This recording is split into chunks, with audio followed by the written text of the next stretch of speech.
Hello.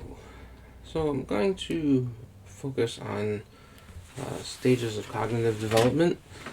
Um, this is usually in most learning theories classes, at least something that you go through to get a general idea of how our brains develop. And there's sort of a traditional approach to talking about this that I'll go over, but the book that I'm having you read is actually going to go beyond all of that. So, what I'll do is just sort of an introduction and a summary of some of the major things that you often see in courses like this.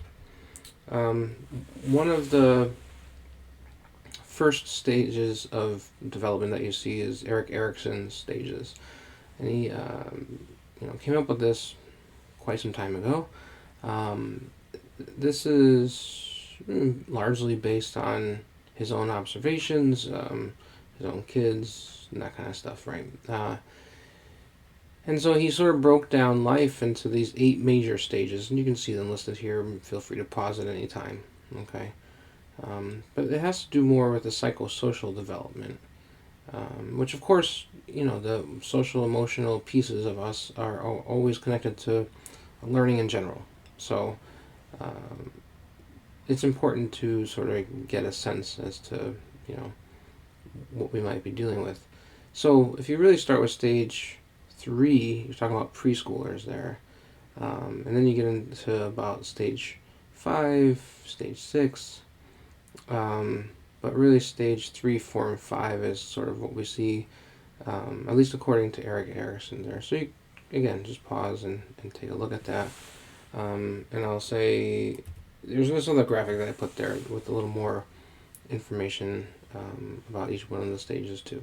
So worthwhile just to have the overview of where Erikson's coming from. Um, the way that he sort of positioned things is to say that you have one thing versus another. You have sort of one challenge or crisis. He means it at the level of really challenge.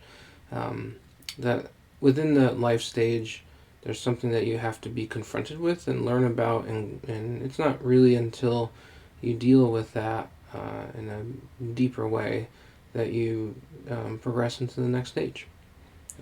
Not to say that we don't sometimes regress or realize that maybe we didn't deal with it completely, but we dealt with it on some level. But basically, this is what we're talking about here. So you can, again, sort of read through each of these, and there's plenty of information on the internet with this. It's certainly not worth buying a $150 textbook to have this information. So that Erik Erikson, just very, very briefly introduced. And I'm assuming that you've had this in other psych classes too, right? And then there's Piaget, same thing, right? He came up with his stages, and Piaget focused on cognitive development specifically. So you can see the stages there. And again, I know that you've gone through this to some degree in other courses, so no sense in going through this in any great detail right here. So, but again, pause it. Maybe it's worth looking at just to have some sort of, um, you know, jogging of the memory, as it were. So, what we're basically doing here is moving from very concrete thinking, because we're talking about 7. This is our course is about secondary for the most part. But if you want to include elementary, you have the pre-operational. So, and then moving into concrete, and then moving into more abstract. And you can see the, basic ideas there. Okay? So, why am I asking us to do something really radically different? Read a book that is coming from depth psychology, going into some, space that doesn't get a lot of attention. And it's really for this reason alone, and the book goes into it as well, but it's worth mentioning here, which is that we are living in a much more complex world than Erik Erikson and Piaget were thinking about when they were coming up with these stages. And it doesn't mean that we should just abandon what they came up with either. it's good to have an understanding sort of all around, right? I think many of the things that they talked about still apply. Okay, but in our world, we have a lot more challenges than they probably could even imagine in their times. So, one, for instance, is we have just a sea. We're drowning in consumerism in our society, which really plays on our psyche in very horrible ways. And this addiction that we form, which is inevitable in our society, this is not to sort of judge people. This is just the society that we've been thrown into, and our levels of consumerism are it's just unavoidable. We're going to have some level of addiction to it. And of course, it has huge implications around the world in terms of the employment and the conditions and the way in which people are being dehumanized and objectified for their labor to make, lots and lots and lots of things that are not really needed, right? But it helps helps a few people in terms of them being super, super wealthy. So there's some greed that's driving all of this too. So there's low levels of greed that form through our addiction with consumerism, and then there's high levels of greed that are using all of this. They're using exploitation of people to make the products, and they're using our own addictions to consumerism to get the profits, right? This is a very disturbing description, probably. But it's something that we are very much struggling with in our society right now. So there's that aspect. And then there's just straight up greed in general that we have sort of in front of us constantly. It's something that we can't seem to get around just the images of it, right?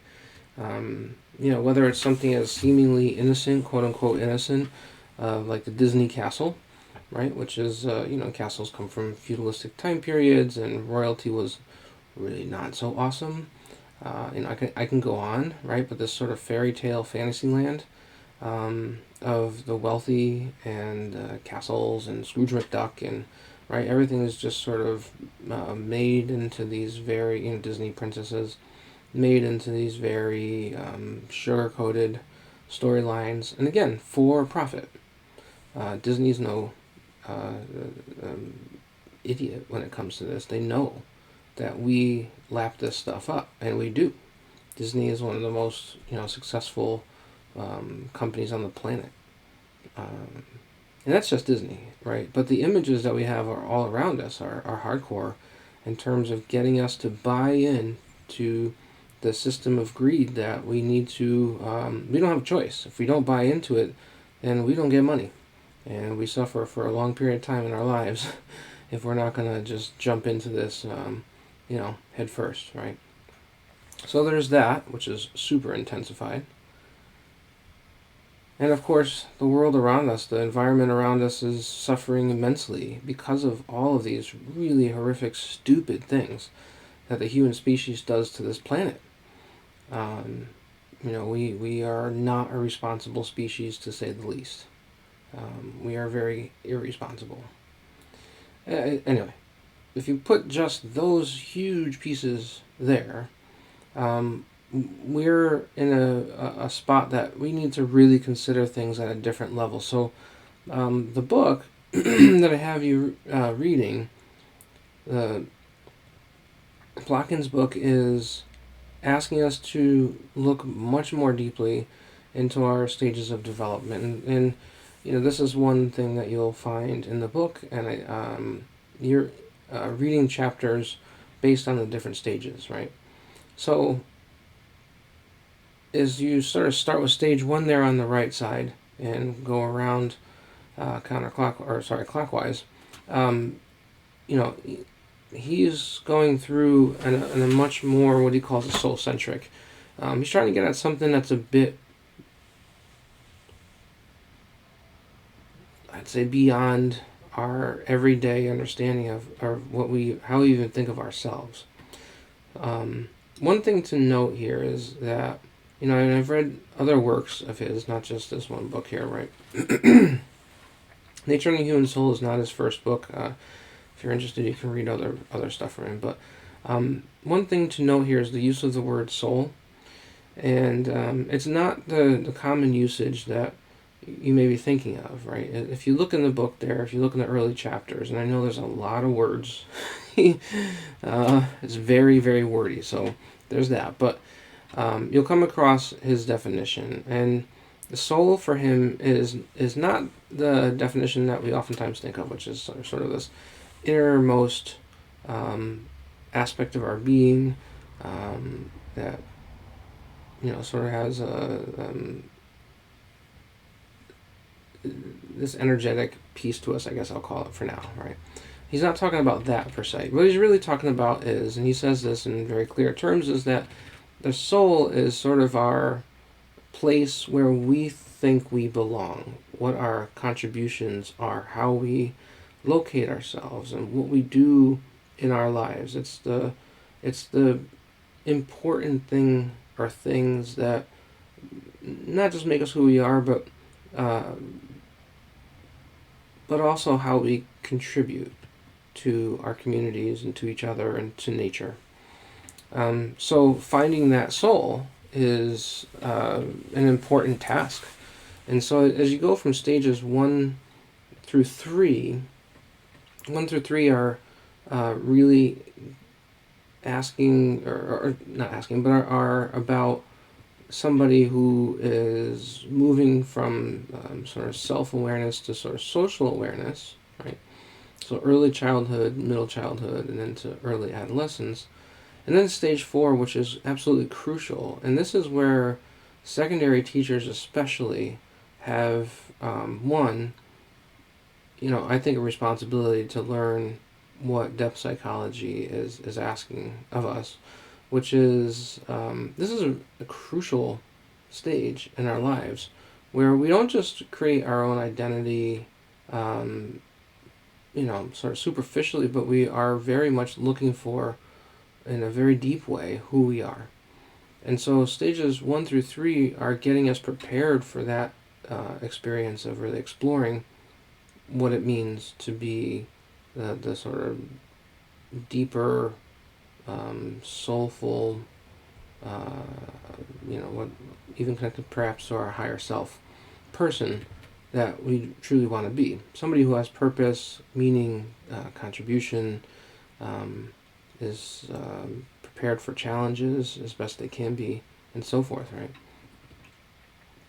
And then 5 and 6 are really that early and mid to getting close to late adulthood, where somebody really is doing that kind of contributing. Stage 5 is moving from late adolescence, where we are figuring out who we are, what we want to do, and what our contributions are going to be, and then eventually becoming sort of stage 6 and stage 7, especially 6, making those contributions in very long-term, meaningful ways. And then 7 and 8 is starting to move towards other levels of awareness that get very much downplayed in our society. We are not understanding of what an elderhood really is.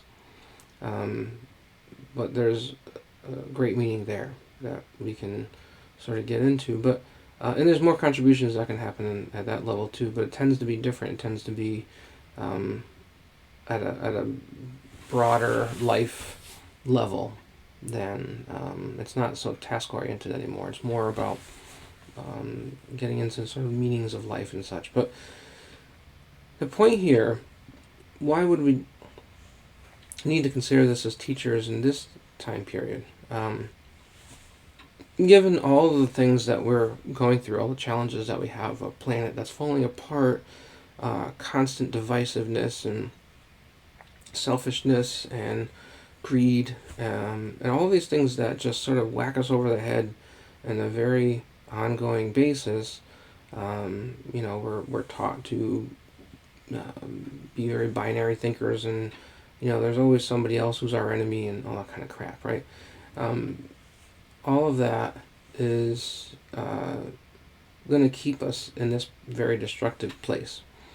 So as teachers, we have an opportunity to reframe questions, to reframe what the contents and learning experiences are about. We have real opportunities to ask real questions that are not about telling somebody what to think, but are asking them to think more deeply. And if we're aware of that, we can get into those kind of connections, into those searches for identity and for meaning. We can really build the context for learning in that kind of way. So I think it's crucial that we spend time with those ideas, especially at this time period. It as you're reading it, you may find yourself being uncomfortable with some of it, and I get that because our world does not go in that way. And there may be things that you agree and disagree. That's a whole, that's fine, right? That's absolutely fine. But the idea, at least, is we should probably spend some time exploring something a little more deeply because of the ways in which humanity itself has been quite destructive, and aspects of humanity prey upon other aspects of humanity. So are we going to evolve? Are we going to, become more aware and conscious of these things? And certainly there's a role for teachers and education to play in this, one would hope, evolution of our thinking. So I'll leave you with that. It's sort of an overview. Like I said, the Erikson and Piaget are aspects of development that are absolutely worth considering having in mind. Go through that just as a reminder on your own. I realize you had that in your psych class. And if you didn't, it's not terribly complicated information either. And there's plenty available on the internet. Okay? I'll leave it there for now. Okay? Talk to you soon. Bye.